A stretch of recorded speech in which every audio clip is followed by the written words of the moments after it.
So, welcome. Today's lecture number 12, I think, out of 13. So we are almost there, one more week, and then we'll have this exam review for you to know how it's going to look like.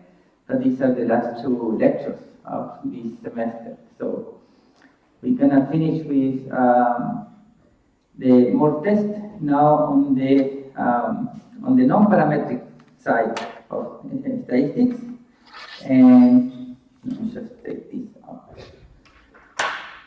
And if you watch the video, the lectures, or you have been coming here, we have been looking at how to compare different samples means, especially means if they are separated, so if the distributions are apart from them, right?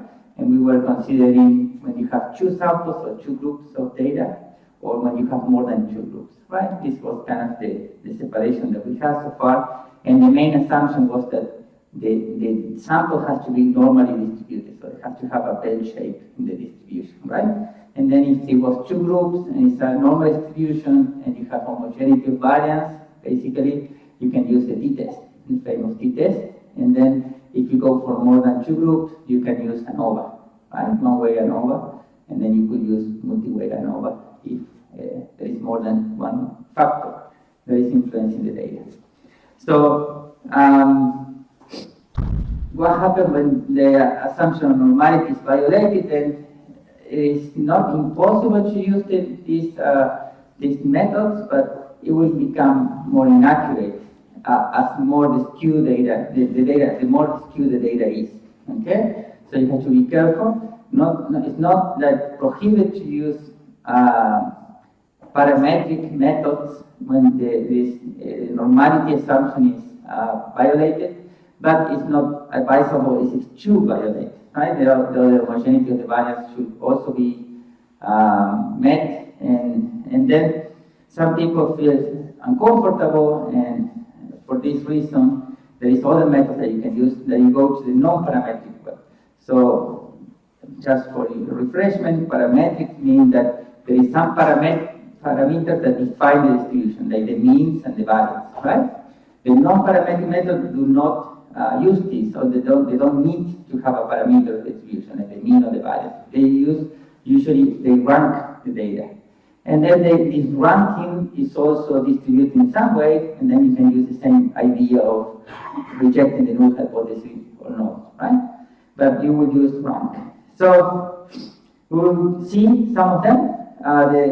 The sign rank test, we'll start with that because it's kind of the grandfather of all of these methods. And we'll start with two groups, two samples, and then we go to the idea of more than two samples, right?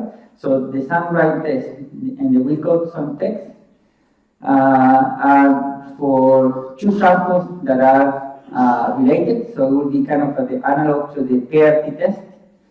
And the ManWit test is when you have two samples but they are not related, so they are independent, and that will be kind of the analog for the ampere t-test. And then we see the KruskWalli test, that is kind of the analog of the one-way ANOVA. Okay? And all of them use ranks for calculating if the two groups are different, distributed differently. Okay? And let's start. So we start with the one sample match pair, so pair case, a sign rank test. And this is kind of an old test, but it was kind of the basic for the next step to develop.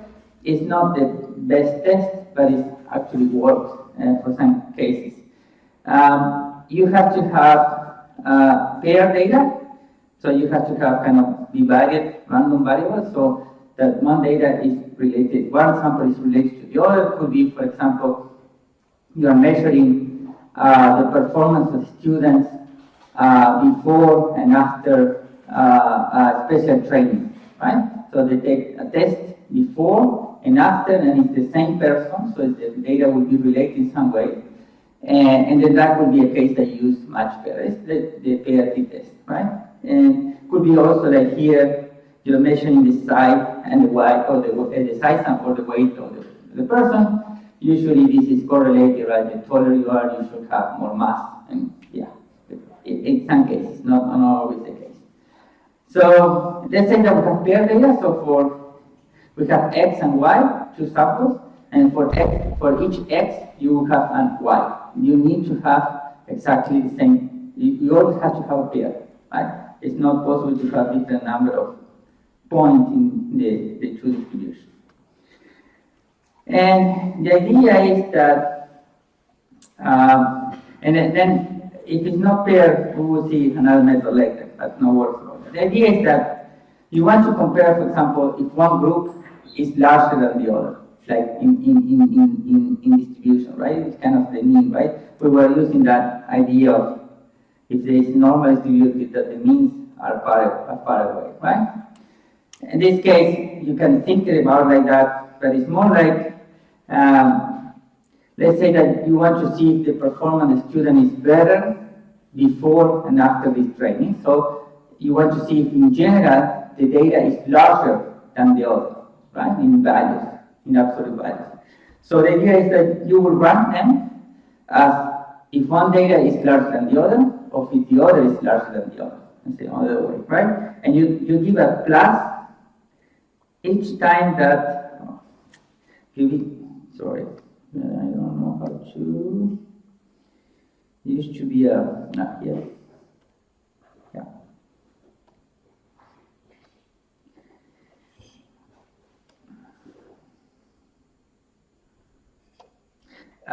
You give a plus every time that, for example, the data of X is smaller than the data of Y, okay? And you give a minus if it's the other way around. And if they are equal or there is a tie, you give a 0. That's the idea of the method. And then you will kind of see how this plus and minus distribute over your entire data. And then if it's more, the probability of having a larger is more than the probability of having a lower, so the probability to have a plus is larger than have a minus, then you say that this group is larger than the other. That's basically the idea of this method. So basically you will be comparing the probability of having a plus and with the probability of having a minus. And of course there has to be some assumptions as any method. So each pair has to be independent of the next pair. Right? So it could be X and Y are related for sure for the same person, but the next pair has to be for another person, for example. That's the first thing that you need to have.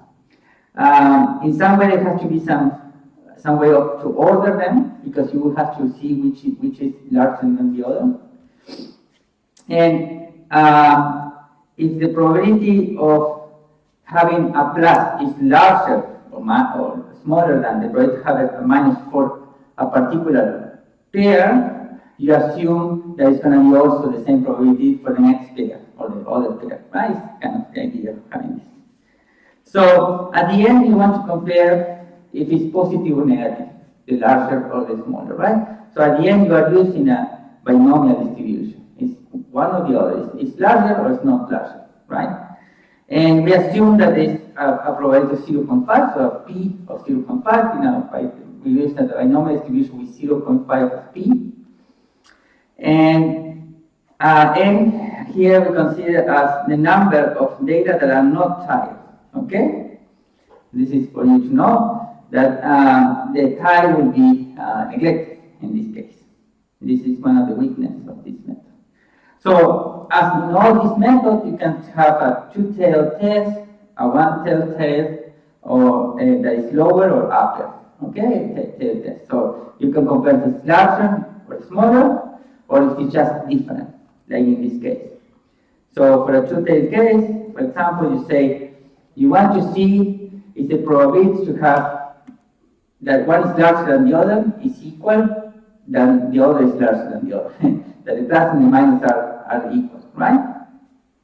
That will tell you that one of them are different if you reject the null hypothesis. Usually that's what you want to see.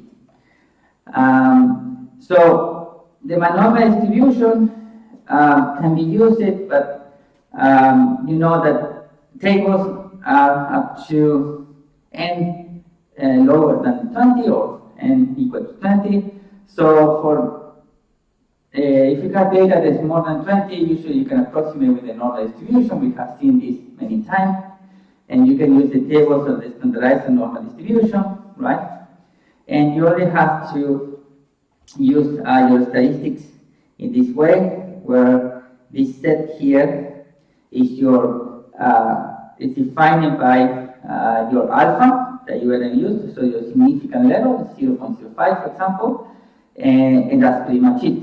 If it's a two-tail, you have to always divide your alpha by 2, so you're going to look at 0.025. In this case, for this alpha, our set is minus 1.96. You can see that it's very close to 2, so it's very convenient. You can just replace here by minus 2 and you will be quite accurate. So the statistic is pretty simple to calculate. If you replace by 2, like I did here, you can see that the error of calculating like that is increasing as the number of samples and the number of points in your samples is increasing. That's for you to know, nothing really. You can, if you want to be sure, just use a minus 1.96 and you should be fine. Okay?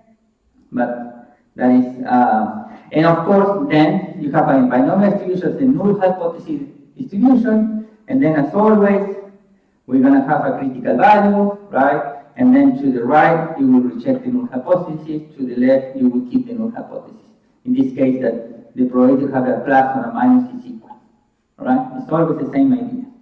But now, you're not using the data, you're using the ranking. Right? That's the difference. You're not using the data because it's not normal distributed, so you use the rank as your new data. And that's pretty much it. So let's have an example here. So you know how to use this test more easily. This example is very interesting. It comes from 1700, and this guy John Arbuthnot, or whatever you Arbuthnot, was living in London, and he was recording for 82 years the number of male and female that were born in London. Okay, and he wanted to check if there was more male than female born in these 82 years. I think the rate of the babies that are born male, I think, is larger than female for some reason. I think so. I'm not sure, but I think this is the case. There were no here, there was a tie, so there was never equal female and male, so we can use the sign rank test. And so we have the hypothesis that a positive here means that there were more male than female, okay? So positive means more boys than girls. And we wanted to test how was this going on in 1700. So equal null hypothesis, different alternative hypothesis. So now we want to be sure by an alpha 0.05, so 5% error. So we can plug minus 196 in our equation, and we have our t statistic, right? So it's a two-tailed test because it's equal. This is a null hypothesis, so it has to be or larger. Then we have to calculate the upper and the lower borders of our distribution and see how this plays out. So for our upper distribution, we shall have the 82, since it's a symmetric distribution again, we have 82 as our total number of years minus our calculated t down. This will be our lower, our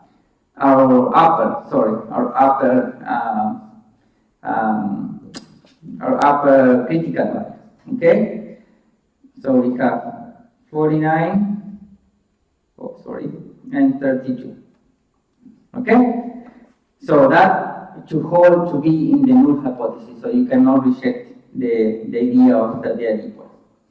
So what they found at the end, from these 82 years, there was no trial, right? And all of them were male. Charan. I don't know how that happened. I don't know how true it is, but 82 were male. That means that 82 is way larger than our upper tail, right? So we can actually reject the null hypothesis and be at least at 0.05 level and more, because 82 is maximum, right? If you want to calculate the p-value of this, you can use the binomial distribution, and you will have to calculate the both extremes for 82, and on the other tail is 0, because there is nothing else. So 82 is the total amount of years that you have.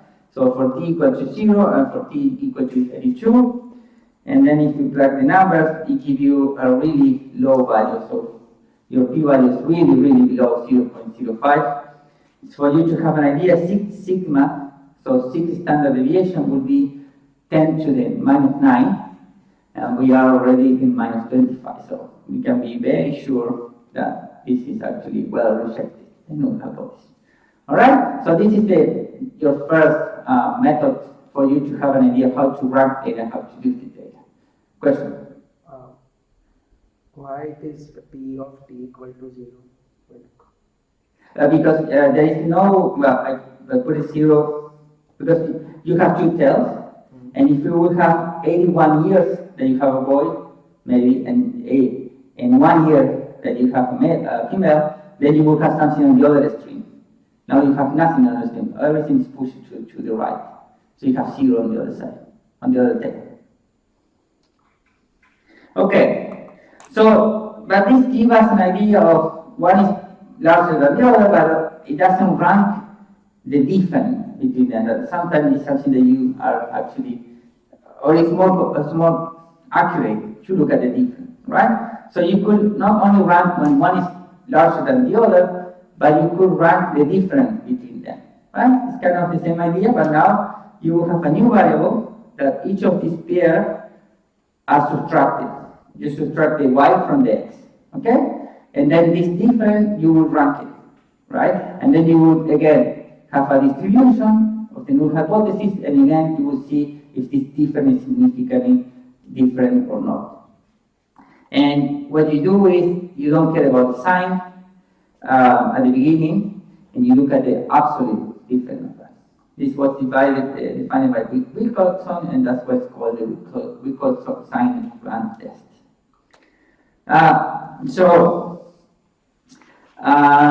Assumptions as early test, the distribution is symmetric.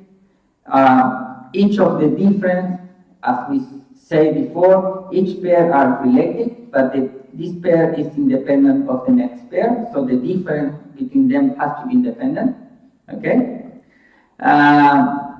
It's assumed that they have the same mean. D has the same mean for each of the distribution, and again you have some scale or at least some interval that you can group them.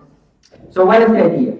So you will calculate the difference between each of the pair, right? And you will assign a rank, okay? And this rank will be it will have a sign that is positive if the difference is positive, and is negative if the difference is negative. Nothing really crazy here. And then you will construct your t-statistic that then you will compare with your null hypothesis distribution as a sum of the rank that where the difference was positive. Okay? This is the idea of the test. Let me show you in a few minutes how this works. Again, we can have a Wilcoxon distribution as we have for the binomial distribution, but again, it has some limitations. There has to be no ties, there has to be n below 50, and D has to have a mean of 0, and only works for one tail on the lower side. So again, you could calculate that using this Wilcoxon distribution, and this would be your statistics if you calculate it that way. You have to calculate first the upper quartile And for that, you will need the lower quartile of W. But I explain you this in an example later. But what we use usually, you normalize the ranking by the ranking square, and you can use the normal distribution table. Okay? Usually that's what you will go for, except that you are less than 50 and you make all the other assumptions.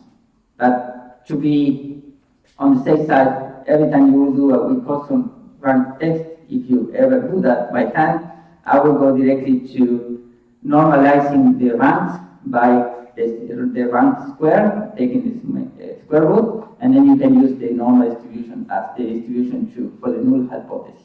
Okay? So, the idea is, again, constructing a hypothesis test where the expected value of D is equal to 0, so that the difference between the expected value of X and Y is equal, is 0, sorry, or the alternative is that the pairs are not equal. Your lower part and upper tail will be given by the probability of the critical value to be less or larger than your T. Statistic, as always, this is the same as always we do. This is a normal distribution. And here you have your set, and here you have your minus set. If you are to the right or to the left of this critical value, you are in the rejecting the null hypothesis. If you are here, you are in the null hypothesis. So that's all that is said here.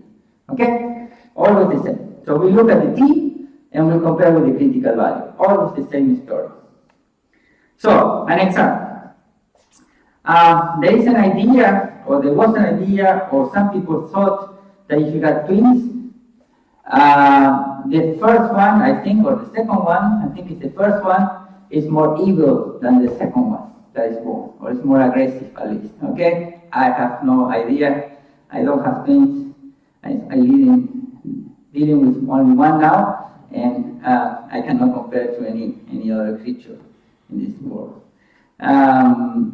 So to test that, they have a test to the child. I don't know how they test it, maybe how loud they cry, how much they scratch your face, I don't know. And they give you some rank, some numbers. So I think from 0 to 100, let's say. And the larger this value is, the child was more aggressive. Okay? So what you see here is a table of 12 twins. Okay? And this is the one that was born first, and this one, the one that was delivered second. Okay? And for example, in the third pair, the first has 86, and the other was scoring 88. So this guy was more aggressive than the first one. In the second case, the second was also more aggressive. In the third, now this one was less aggressive, and so on and so forth. Right? So we want to see if statistically these guys are different in aggressiveness, at least when they are born. Or maybe they check it later. Maybe this is a developing thing. So, how you use the Wilcoxon test in this case? First, you have to take the difference between them. So you do the second, so y minus x. So here you have a plus 2, a plus 6, and minus 1, minus 4, and so on, right? So just take the difference. Then you have to rank them, and this is what you have to rank, and you have to take the absolute value of this rank. Okay, and how you rank it? So you start with the lower D, the lower difference. Which one is the lower difference here? It looks like it's minus 1. No worries about the sign. It's just the number, the absolute value. Since you have two ones, one will be 1, the first rank, and the second will be 2, the second rank. But since you have a tie here, you have to split it, so you give both of them 1.5. That's the way that you rank them. Okay? Because which one will be the 1 and the other 2? There's no way to know. So the second, and you see that you neglect when there is a tie. Okay? You put it at 0 on that. Then the second one will be which one?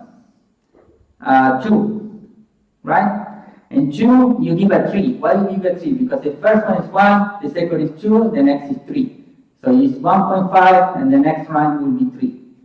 Then next one is 4. And 4 coincides with 4 because the next one is 4. And the next one will be 5, even if it will not be 5. But here we have again a tie. So you give it half to them, 5, 5. But it will be 5 and 6. Now you will give it 5.5.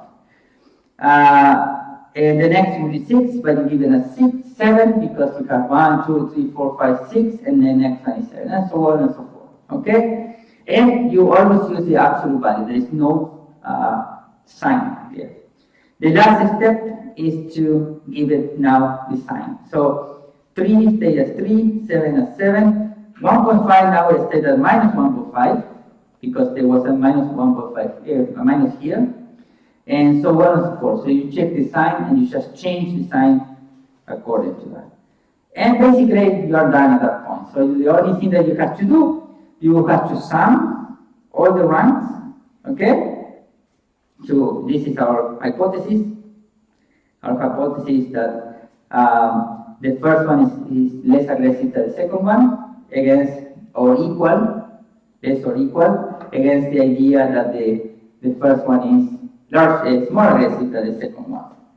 So we have time, so we cannot really use our Wilcoxon distribution, and also we have less data than 50, but we're gonna go for the safe side and we do this normalization. So we sum the ranks, it give you minus 17, and if you square each of the ranks and you sum it, it give you 505. You take the square root, you do the fraction, and this is your statistic test.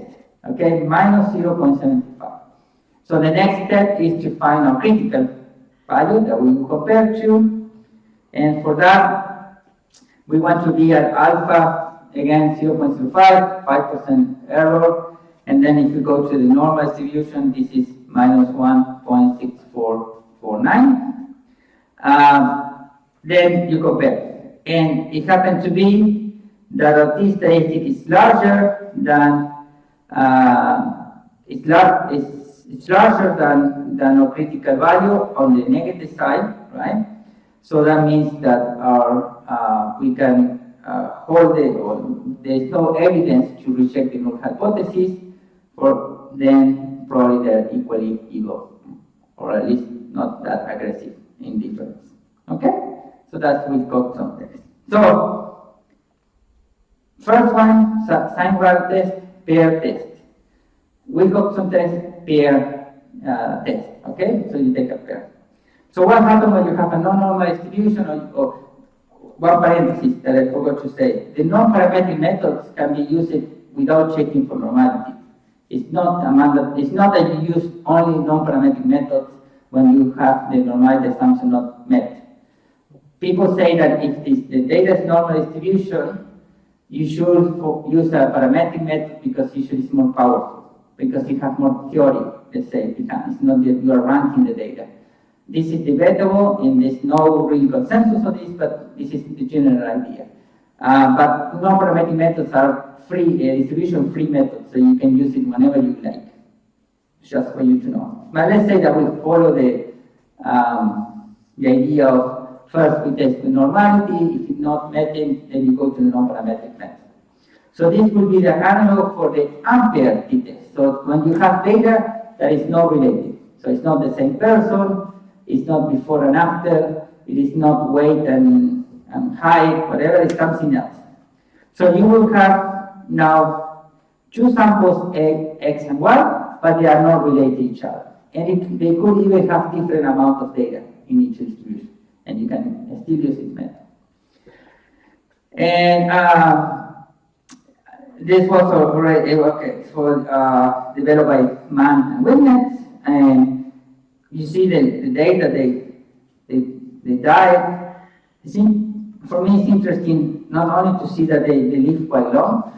Usually, mathematicians and statisticians, in some way, they live longer, but they are already in 2000. So this method is really well established now, and people use it a lot, and they were, maybe you're younger than me, but you're not that younger than me, so you probably was born around that time, or not. I hope, yeah, probably you're around that, but I was already born already for a long time. So it's nice to see that it's not from the 1700s or 60s, you know, it is something quite, and you can still develop things like this.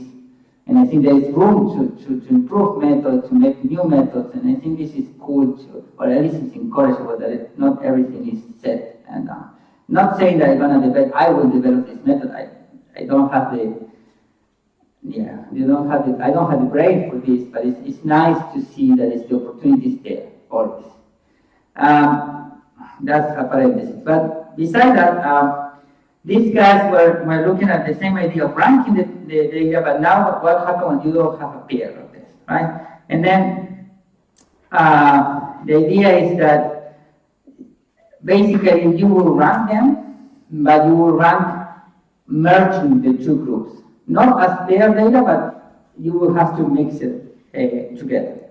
The assumptions against are that they have to be independent.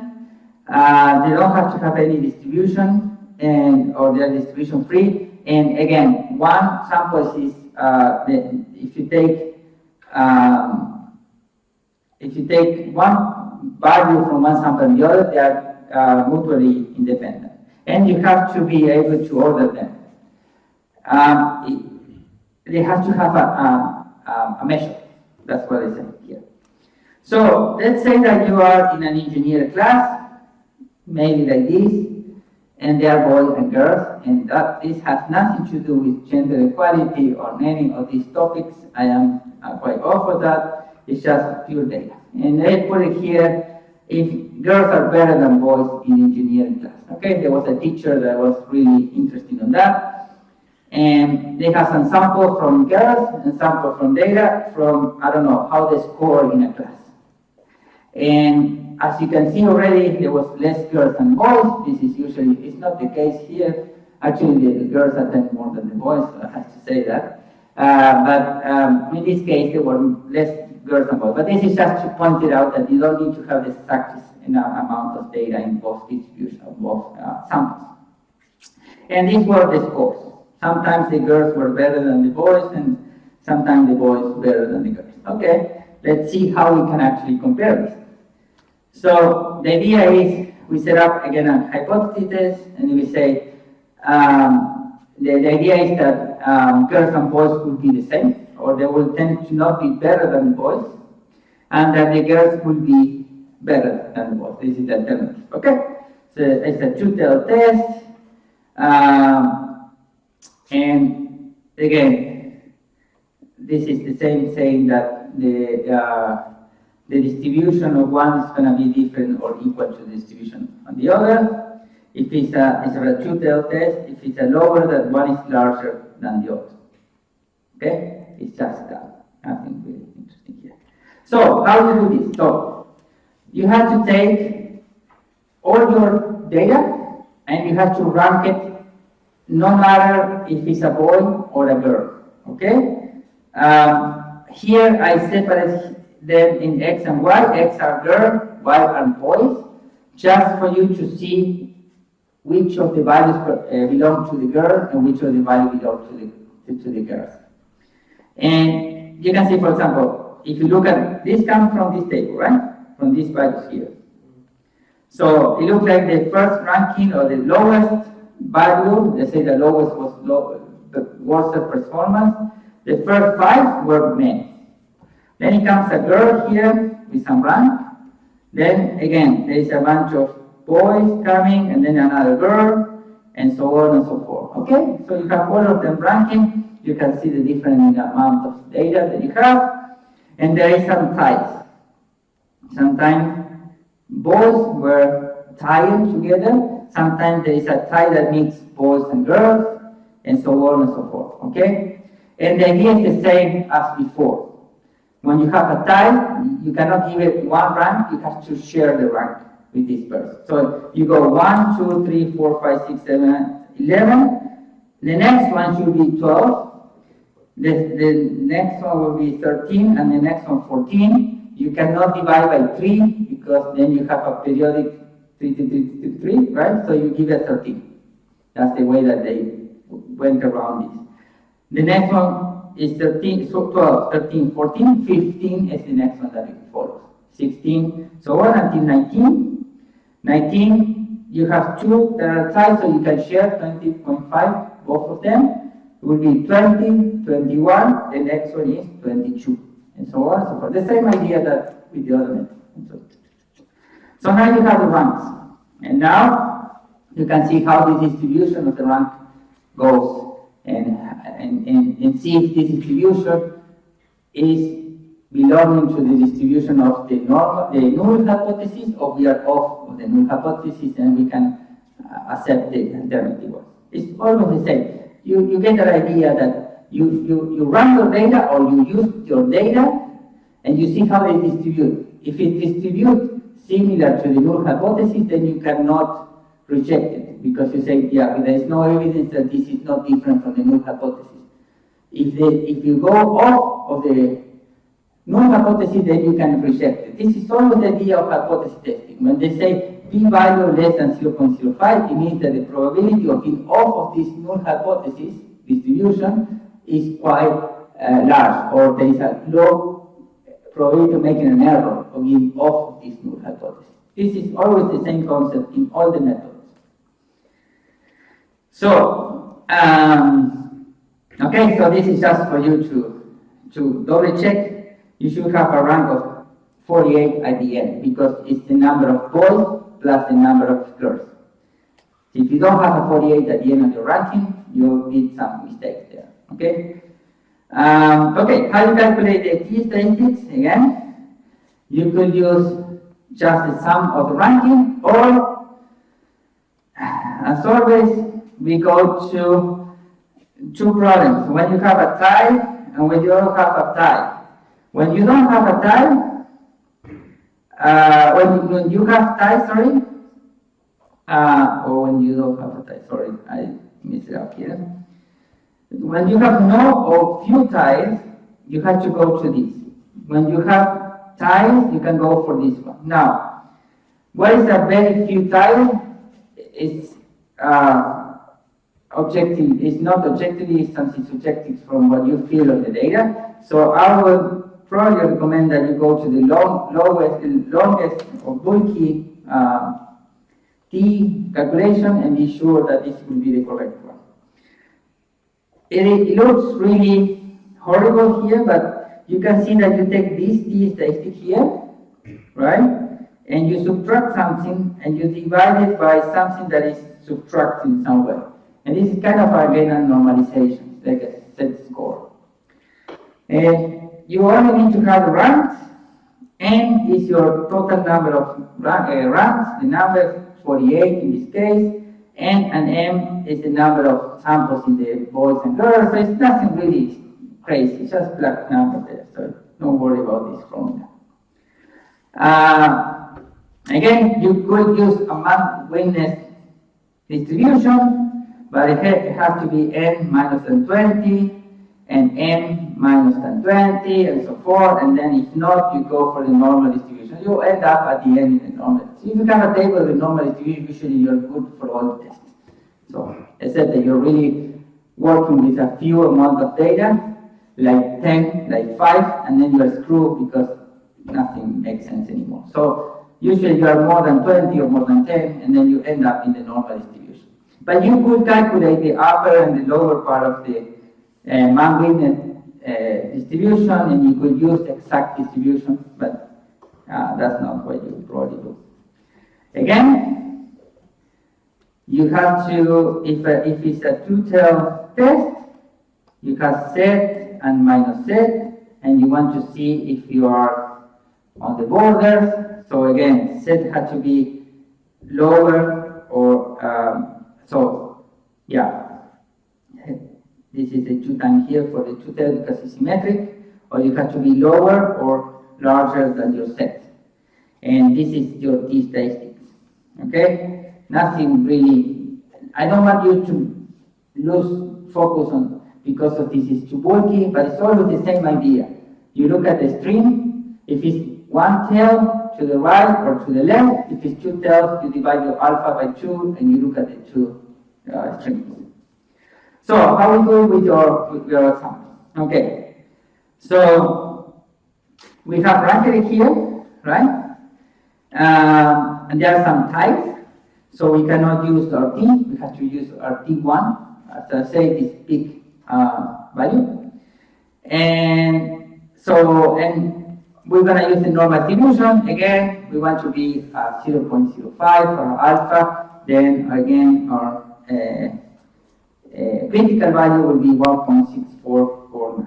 Okay? If T1 is larger, we reject the null hypothesis. If it's smaller, we continue with the null hypothesis. So, the first thing for this big formula here is to calculate R, and that is just summing all the rankings. Okay? So you sum all of them, it gives you 325, and the square of them give you such big number. Then you plug all these numbers in our big formula, like our R here or T, our R square here, and number of females, number of males, so on and so forth. Nothing really. And our T statistic 1 is 0.64. Yes? In the previous slide, yes. Like in the next part, it's written as Ri from capital N, and in the upper one, T equal to it's small n. Like here? There we are using I equal to 1 to small n, like 12 numbers. Here? Yeah, and in the lower one we are using capital N. 48. This one? So capital N is the total? Yeah. And N will be the lower N will be the females. Okay. So we are not considering for males, like I equal to M. Here you also calculate. So it's in the why you say that you are not calculating? We are calculating this summation of ranks for females, right? And we yes. are not calculating for males. Why not?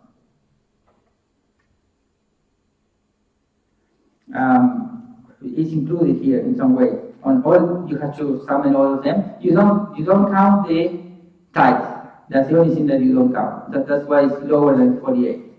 But this number will come. All these numbers here will come from summing. Oh, sorry, from summing all of them. Yeah, but like we are summing the ones which are circled by red color, right? And we are not considering the others.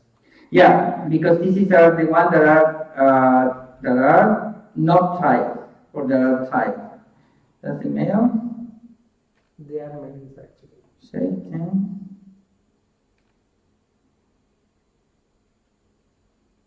Because this is I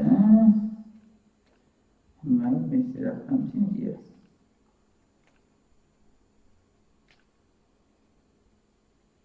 There is possible. This is some.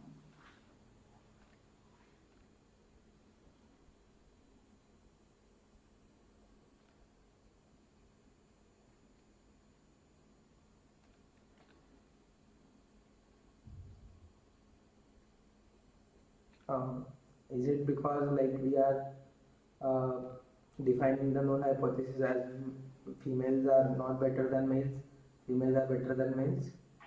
Is it like that? Wait.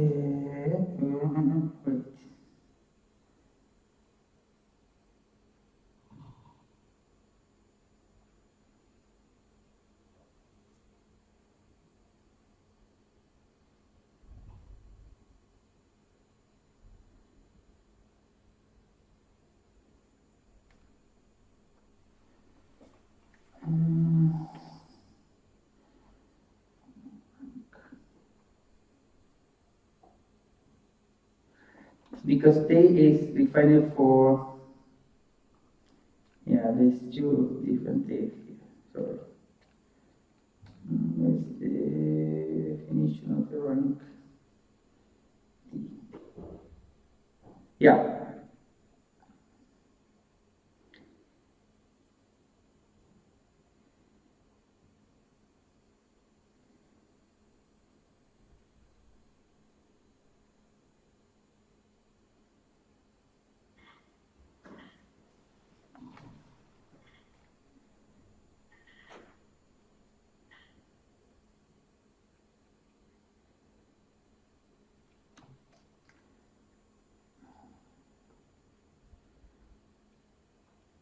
And we set up the hypothesis here.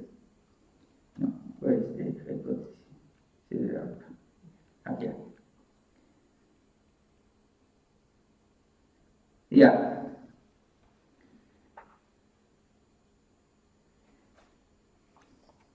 Because the null hypothesis is defined only on the Earth. Yes, good catch. Yeah. So our ranking is on the Earth by zone. Thank you so much. This is really good. Yes. Okay. So the null hypothesis was defining only if girls tend to be better than the boys.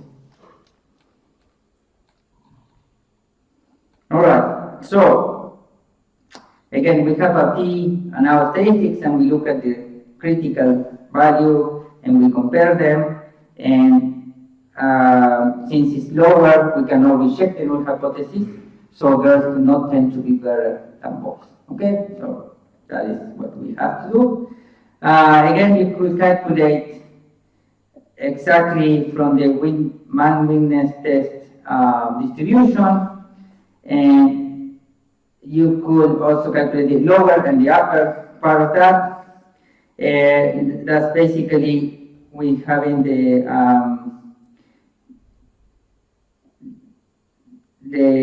value from the distribution, the 1 minus p, right? And then from that you can also use the data from the male and the female, and you calculate the upper part, and then you will be your t will, if the t is between p and p minus 1, you can always check the null hypothesis. If it's larger or smaller, you can check the null hypothesis. W of 1 minus p is like how it's calculated? So that it comes from this distribution of the Wilk ManWit test. So you can also because you have your value is 321, and you have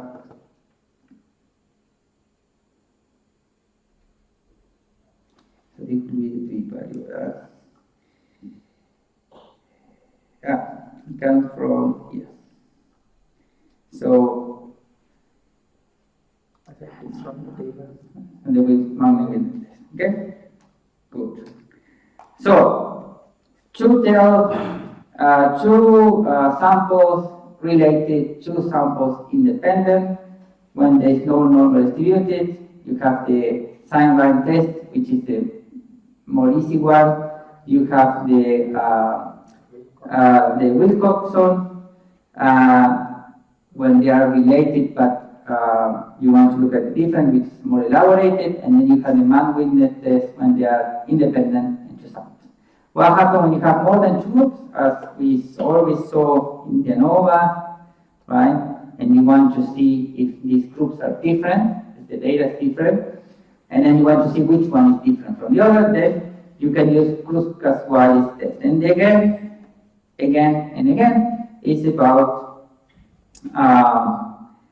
ranking the data and looking now the rankings. But now you look at, as in the ANOVA case, if you remember or if you watch the video, the idea is that you want to see how these distributions are separated apart, but you also want to look at how they are spread, because if they are spread too, that they are overlapping between them, even if the means are apart or the distribution are apart, they are touching each other, and then statistically it doesn't mean that they are different. Okay? So you look at this one, you will see it ranking within the groups and ranking in general. And that's the idea, different from the ManWit test. So you will have now k number of groups. If you calculate by hand, you will see that if k is large, it's really long to calculate, but there is theoretically no limit to how many groups you will have. Of course, the more groups that you have, the more data that you should have per group, because if not, the power of the statistics becomes lower. Then, assumption. They have to be, as always, draw from randomly from the population. They have to be independent between the samples. They have to be, in some way, be able to be measured so you can rank them. And this, some populations tend to be larger than the other, assumption or whatever you want to call it here. And again, there is going to be a sum of the rank as your statistics, okay? But now you see that there is a y and a j, okay? And y is the number of samples that you have. Samples, I mean groups, okay? And that will be I, and j will be the number of points that you have in that group, okay? And then this is the ranking of the general thing. Then you will have the ranking of the individual cases. You will see it very soon. So the data statistics is defined like that, okay? And again, when there is ties, where is no ties. No ties. Okay, two formulas. We don't develop these formulas, how they come from, but this is the method itself. S squared is used here, so you have to calculate in this way, right? But if you have no, a tie less becomes like that. So nothing really important here. So how you calculate that, we will see later. So there is tables, but again, it's limited to k equals 3 and number of samples within the case or within the groups less than 5. So now we can again distribute, approximate the t distribution, but you cannot approximate it with a normal distribution. You have to approximate it with the chi-square distribution. And this is in part because now you have different groups and you have two types of variability. Take it as it is. Okay, so you use chi-square distribution with k minus 1 degree of freedom. All right. If you have more than 3 classes or more than 3 groups, and you have data that is more than 5 within each of the groups. So as with the ANOVA, this is kind of an omnibus test. So you can only say with KruskWalli that one group, maybe one, maybe no, one of the group is different from the other, or maybe there is many differences between the group, but you cannot tell which one is the different. So you have to do a second part to see actually which one is different from the other. And this is, the first part would be to say, in general, there is a difference between the groups. The second part would be to actually say which group is different to the other. And what you do is you take your ranks for each group, you divide it by the number of data that you have within the group, you subtract it, you take the absolute value of that, and you compare it to some statistics here, okay? If it's larger than that statistics, again, or critical value, you are off. Again, you are rejecting that they are equal. You are accepting that they are different. Always the same idea.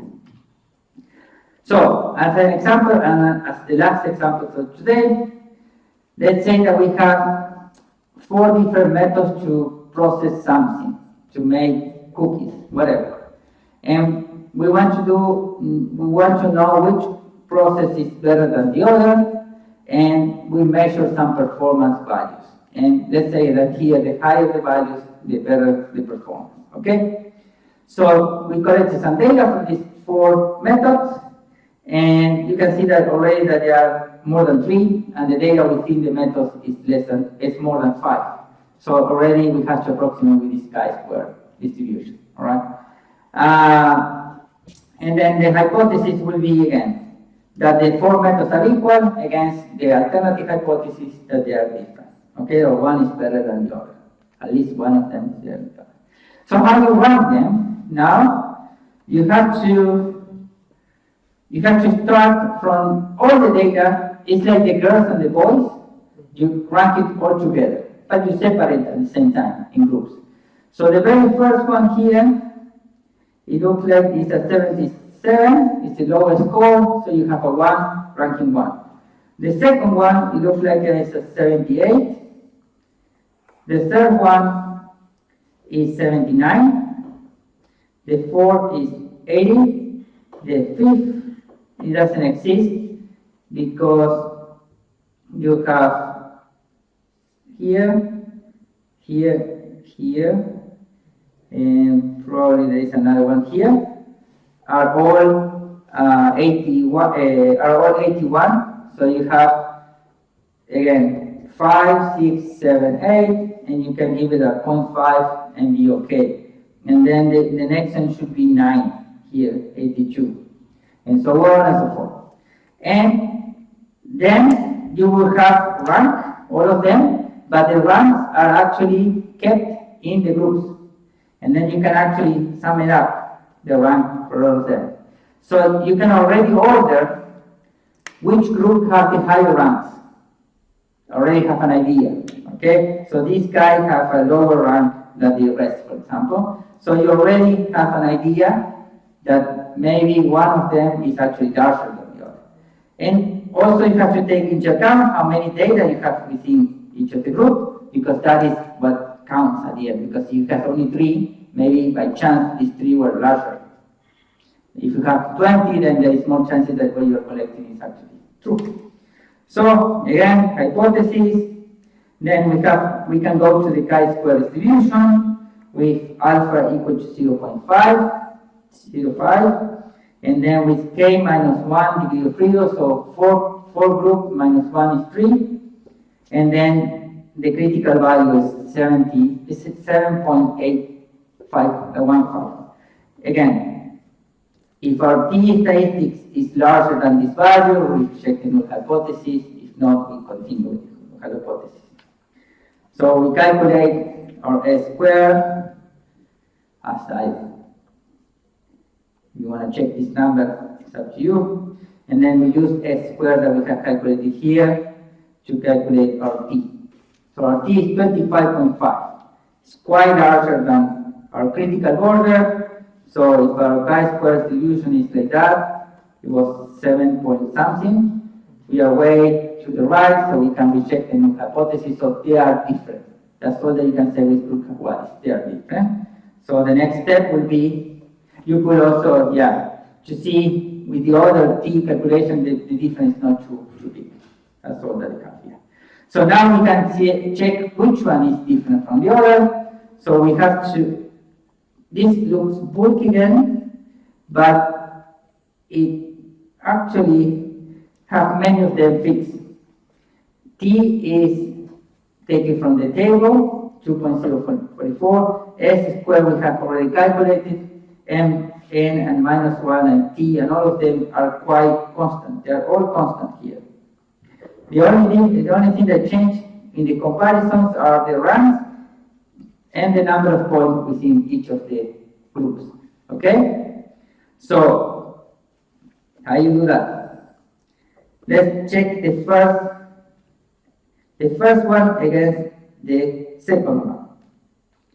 Our rank in the first one,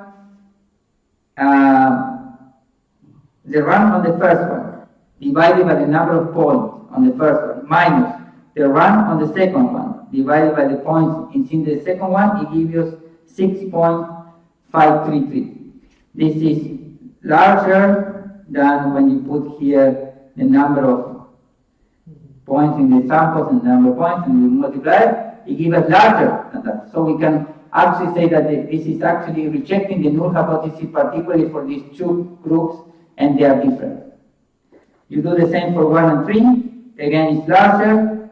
Again, they are different, they are different, they are different, they are different, they are different. All of them, in this case, become different. all right? Could you have done this without calculating before the runs, or without saying that, without calculating this t? So can you say directly go and compare them? No, that would not be correct. Okay? It's the same idea with ANOVA. You should not do pair t-tests when you have multiple groups, because you're inflating the chances of making the type 1 error, right? Because every time that you do this comparison, you are making an error.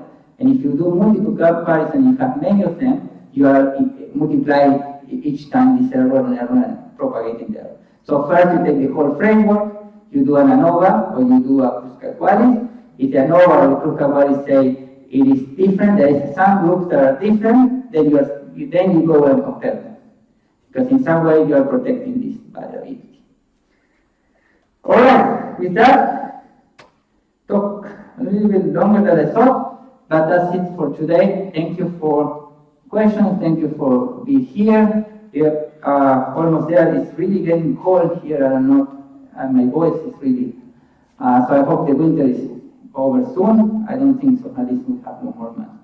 We have next week one more lecture, and then we go to the exam, and then you guys are off to study and see if we pass the exam.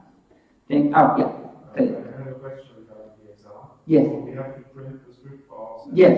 And if they are, so if we have to look up any values in tables, are these tables given in the exam? Yes. Okay. So I will keep it with you, because sometimes easier to look at the table you were practicing, because you can also bring two. You will talk about this the other day, but you can bring two sheets completely written by you. So if in some way you want to have some critical values there that are easy for you, so you don't waste time looking at that, it's also fine. But the table will be in the exam too. Okay. So the scripts are more for you for one part of the exam. There is one part of the exam without script at all. So for the second part, it's easy for you if you don't want to memorize things, you have it there. Okay. And there is a way that, from what I learned, a student can be printing this free of charge in some place. I don't know what is it. You should know. I think there is one place that you go, print it, and it's free. Okay. Good. Other questions? Yes. Will we get a past exam to start with, so we have already seen what kind of questions are asked? Again, sorry. Will you give us a past exam? No. There is not going to be like a sample, but if you come to that day, I will show you some possible or some example of questions that you will have there, and we will solve it together. That's the idea of that day. But I will not distribute past exams from before. Okay, but you will have at least a taste there on how you play. Okay. Good. Good? Wonderful. Thank you so much.